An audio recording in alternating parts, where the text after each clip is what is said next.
SP Convo. SP Convo. Let's do it.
So we here.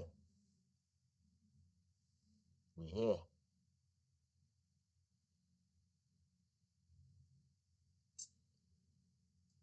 So let me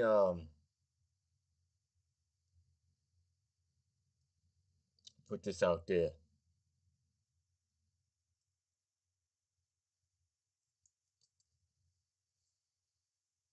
I have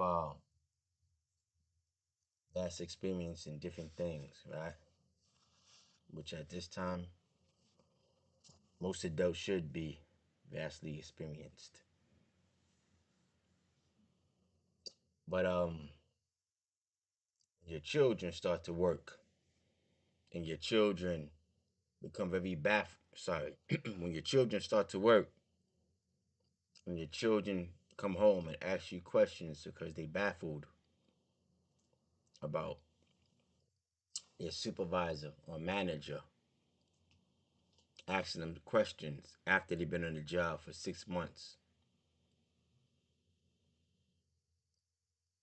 Your children, they know how to answer questions in the adult world. And you have adults that don't know how to answer questions in the adult world. I try to tell my children, do the best you can. Be humble and talk how you talk. And if that person don't recommend you for the job, there's another job out there that's wanting you.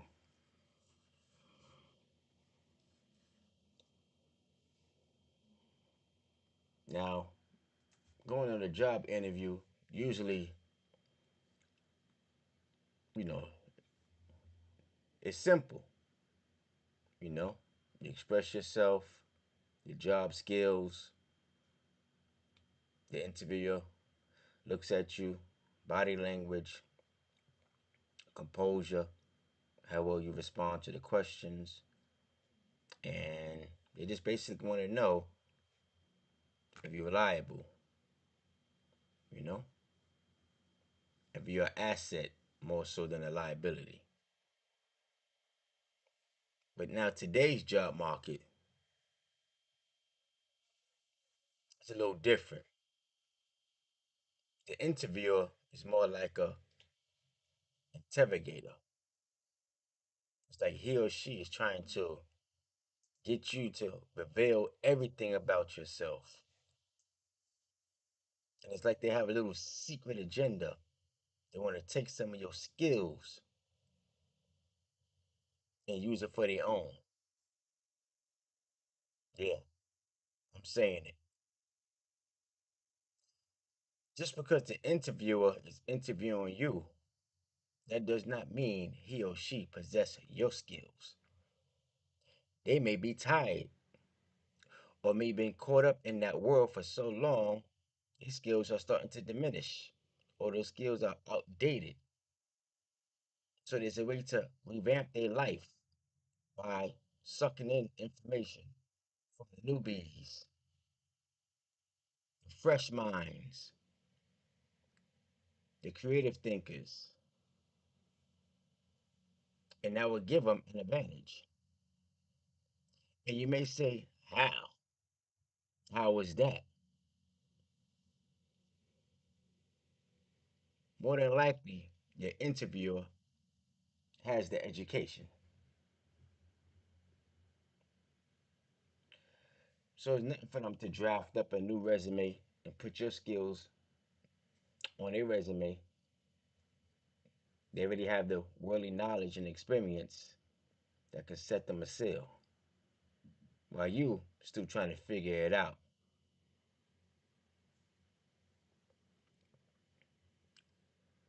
So about a couple of months back, I had an interview, but the interviewer didn't know I used to interview people myself. So I played the regular subtle game. I oversimplified myself because I wanted to be short and sweet, and I wanted him to talk more so than me talking.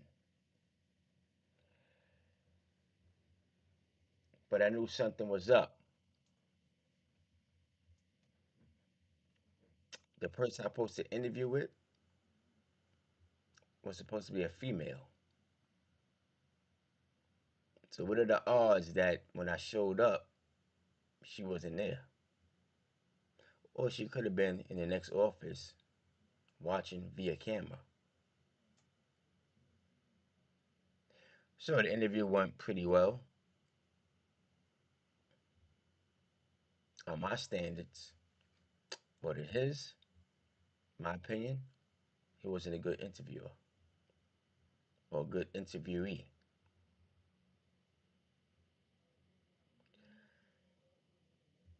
So he asked, what skill set do I have? I expressed it. He looked at the resume. He said, oh, yeah, you put it there. He asked me, what are some of my day to day activities? Now, I could have made up a story, but I didn't.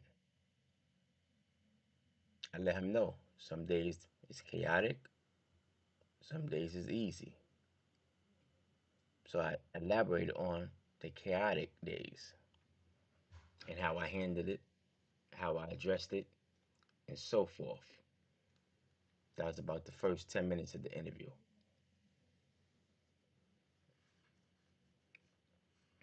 Mind you, I've been in interviews that lasted 45 minutes. I've been in interviews that lasted an hour and 20 minutes. I'm talking about a whole hour and 20 minutes. This interview, I'm going to say about 20 minutes, 25 minutes. So, once he was inquisitive of who was I let him know, you know, I'm a father. I worked for X amount of years. I went to school. I picked up this skill. I went back to school for computer information systems, learned web design, coding, telecommunications, data entry, HTML, just little things, little hashtags, right? Basic software applications, installing, upgrade. I didn't want to get too far into the IT. I want to keep it based on the industry that I was in.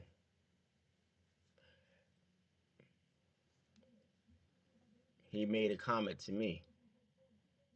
He said, I want to know more. I want to know more. He said, you got a lot of experience. based on what you have on the resume. When you work a long career, same industry, different fields, it's impossible to put over 20 years of knowledge and wisdom on a resume. So I had to condense it. Between 5 jobs, I had to condense it. Now, if I be honest, I was in 4 different career fields. One related to medical, one related to IT. The other two I ain't put on the resume.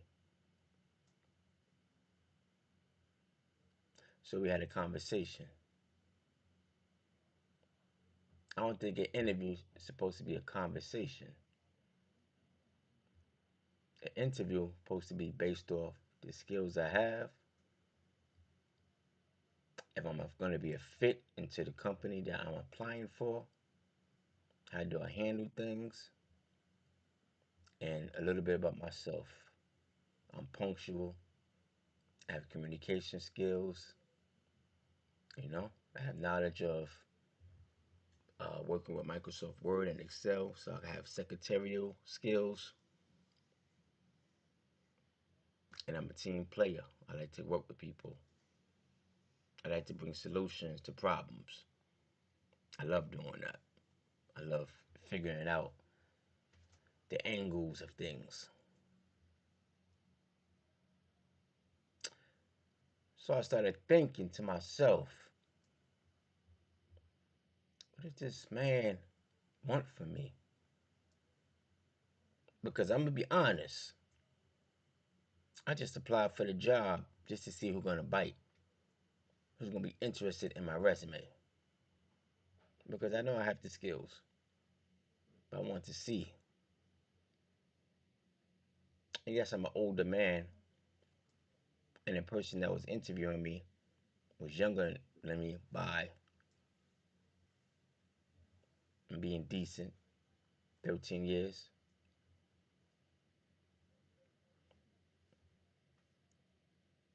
So I was very at ease. I wanted him to let me know what I would be in store for and to see if I could fit that, assist in that, help push the company forward.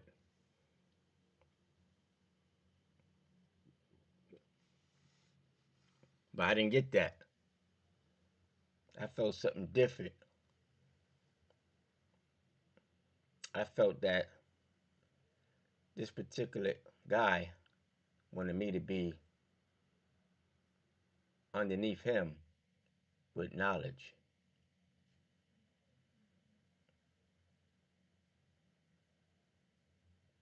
I'm here to help.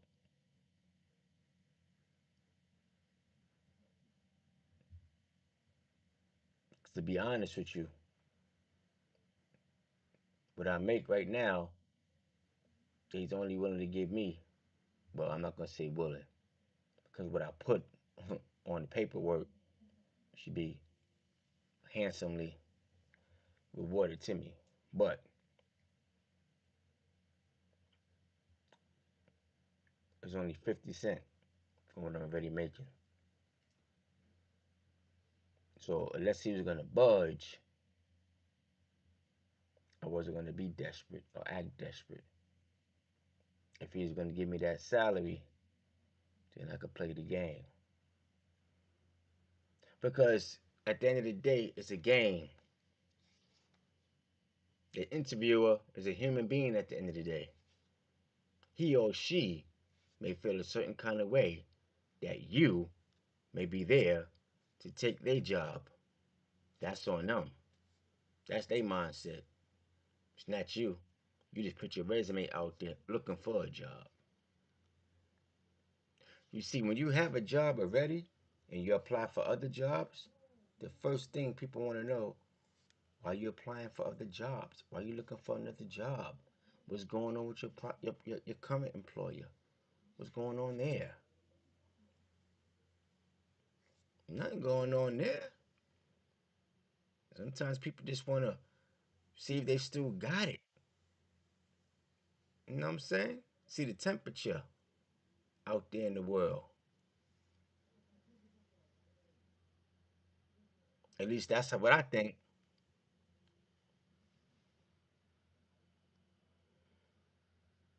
Some people are afraid of help. Some people are only looking to conquer. But you'll never see that because they hide behind a degree, their job title. So when they have stuff to put in front of them, it's hard for you to read them. They want to read you, but they don't want you to have the ability to read them because they want you to be like them when they was in that seat that you in now. Being humble is one thing, but letting somebody try to pick your brain to degrade you or break you down is another. And that's why companies like young people, so they could steer them their own way and break them and mold them to fit how they want them to be fitted in into that particular job description and never go outside the margins. And when you're seasoned, you can't really do that. Let me throw something in there. It's not the best example, but it's an example. LeBron James just signed on with the Philadelphia 76ers. Now, this team that he signed on to all have major names and different star quality power. But LeBron James have a name. No matter how many times he messed up on different teams, he still won championships for teams. He still had magical moments. He brings eyes to the TV. He brings people butts to the stands, to the stadiums. He have a skill set. So even though people may say he's old and outdated, until they find somebody that could replicate LeBron James and continue that momentum, LeBron James know he got it. That comes with hard work. That comes with scrutiny. That comes with earning his stripes. It is no different for the average person when he or she is going for a job interview. It's the same thing. LeBron get paid buku money, of course. He's rewarded. He's rewarded very handsomely. Now the average person is not going to be that lucky to have that income coming in like that.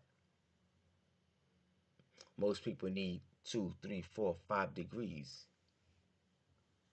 Most people need certifications. You need a strong skill set.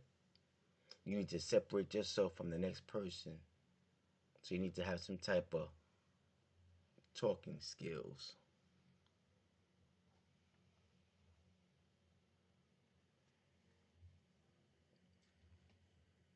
So I had to look this up because I said the interviewer can't be jealous. You got all the cards, you hold a position, you're interviewing the person. If you did what you're supposed to do to get that position, what are you what are you upset for? What are you feeling a certain kind of way for? The title is yours. CEO of finance.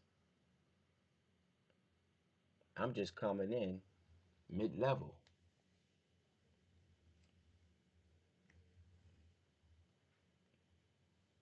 Period. So I looked this up on ChatGPT, and just to throw it out there, and the result I got back was exactly what I was thinking during that interview.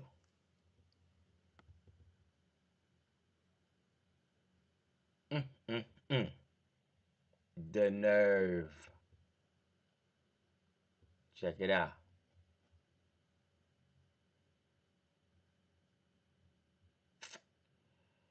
Can an interviewer at a job be jealous of the candidate? It said yes. An interviewer can feel jealous of a candidate,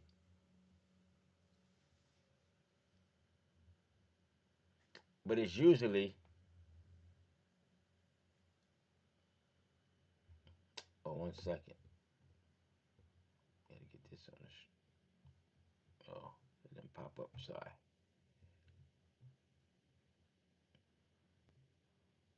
Can an interviewer at a job be jealous of the candidate? Yes, an interviewer can feel jealous of a candidate, but it's usually subtle, and tied to human psychology rather than open hostility. The key takeaway: jealous can happen, but it shouldn't affect a fair hiring process, and good interviewers are trained to prevent it. That's the second go around, because when I put Chat GBT the first time, it didn't show this, but we'll take it. Why jealousy can happen? It says several normal human dynamics can trigger it. The candidate's strength. If the candidate is unusually skilled, charismatic, or accomplished, an insecure interviewer might feel threatened. Hey, man. But the person seen the resume ahead of time. So what you pick up the phone and reached out for? That's my thing. Career comparison. Interviewers sometimes compare their own career trajectory to the candidates. What's that for? What are you doing that for? Internal competition. In some companies, interviewers worry the candidate might outperform them or take opportunities they wanted. So you see the first three things: one, two, three: candidate strength, career comparison, and internal competition. That all shows from within. That's that individual. But to me, the fourth one is what it is, man. The fourth one, that interviewer, most of them have egos, man. They think because they have their education, they arrived. They believe they arrived because they have their education. Bias triggers.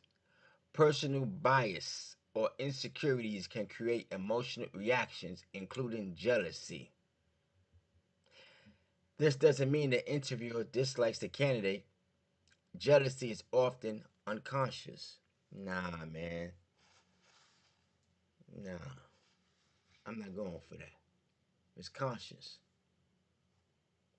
The person just didn't see the person's face. So the resume stand out. And then when they see the person, me being a dark skinned man, because yes, I'm going to say it, me being a chocolate smooth fella, cool, calm, and mellow. I said me being a dark skinned cool fellow, cool, calm, and mellow.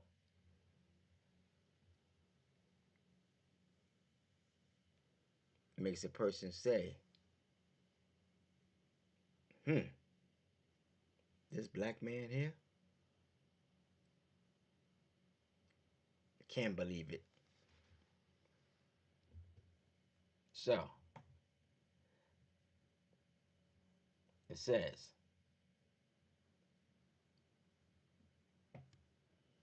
how jealousy shows up in an interview. If an interviewer is jealous, it may appear as overly tough questioning, trying to prove superiority, superiority, minimizing achievements, responding coolly or dismissively, defensiveness, acting territorial about their role or team, a cold demeanor, less warmth or engagement than usual, These behaviors could stem from insecurity rather than the candidate doing anything wrong. Like I said, all from within itself. Now, the bread and butter. This is the bread and butter. And of course, Chat GBT is going to say no, and they're going to come with some type of barrier around it.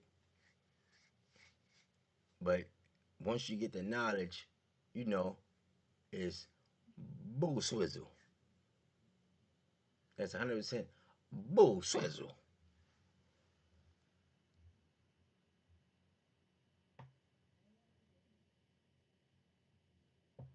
Does jealousy affect hiring decisions? Usually, no. The word defines it all. Usually, no. It's yes, man. It's yes. Because one way or the other, either they hire you, they're gonna try and make that road difficult for you so you could quit. So then that person can feel victor. That person can feel like, yeah, I got him. So yeah, when a person is jealous, you're not gonna get the job.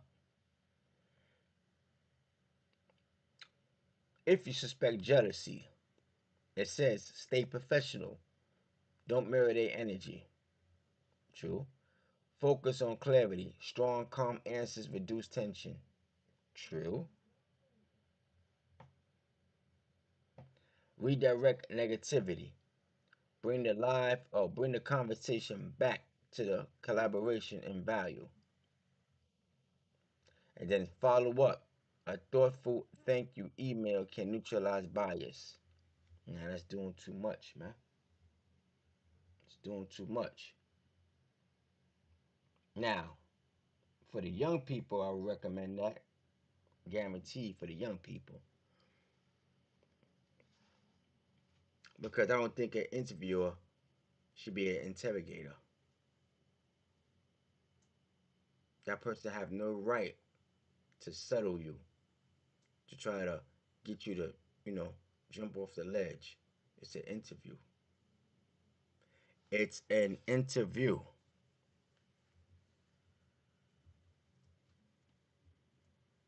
Your main focus is to focus on the skills that this individual have or may not have. Get to understand if he's a team player or she's a team player. Hopefully they have knowledge to share at a meeting to keep the project moving forward. And if they take commands well, that should be it. Because everything else you're going to learn on the job.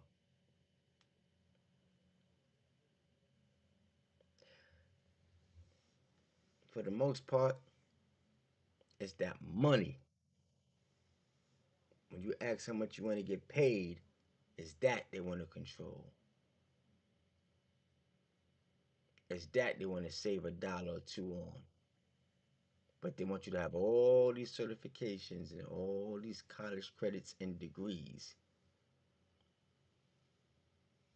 just to pay you something that they feel in comparison to someone else you're supposed to be jumping for joy.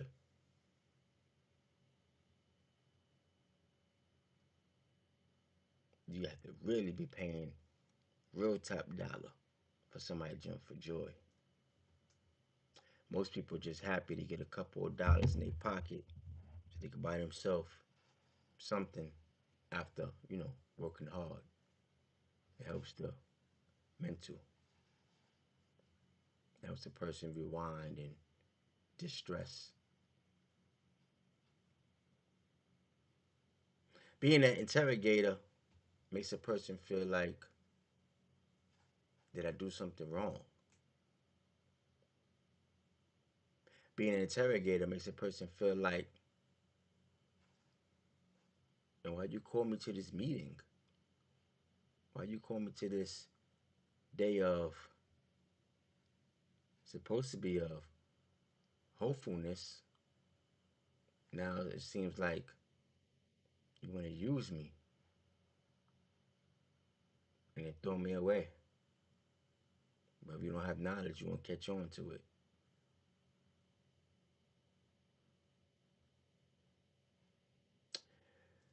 That's why that thumbnail is pictured like that.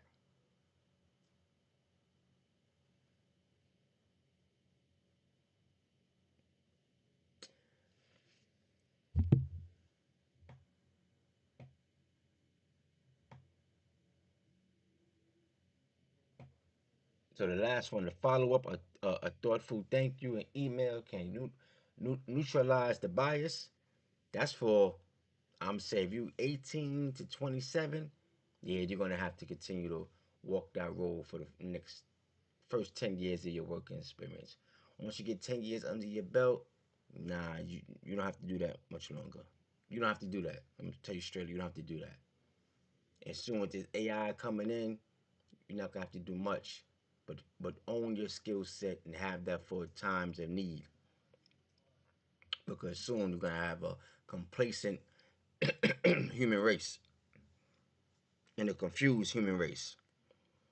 So whatever skills you have, hold on to them and keep adding on to them because you're gonna need it. That's my take today, man, on the interviewer versus the interrogator. Hope you learned something from it. Hope you could visualize. Hope you could be ready and prepared for what kind of interviewer you may bump into. Don't get nervous during your interview. This is not to let people become a nervous wreck. Nah, understand what you want. Go for it. Be humble. Keep that knowledge. And if you feel antsy, if you could, sit on your hands for a little bit. Don't be all fidgety like this. These are certain things that I'm just doing to let you know the interviewer is watching that.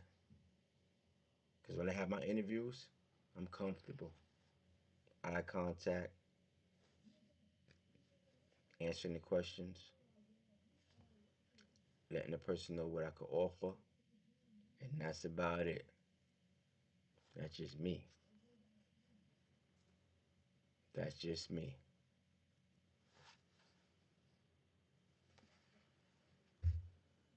I'm out, baby.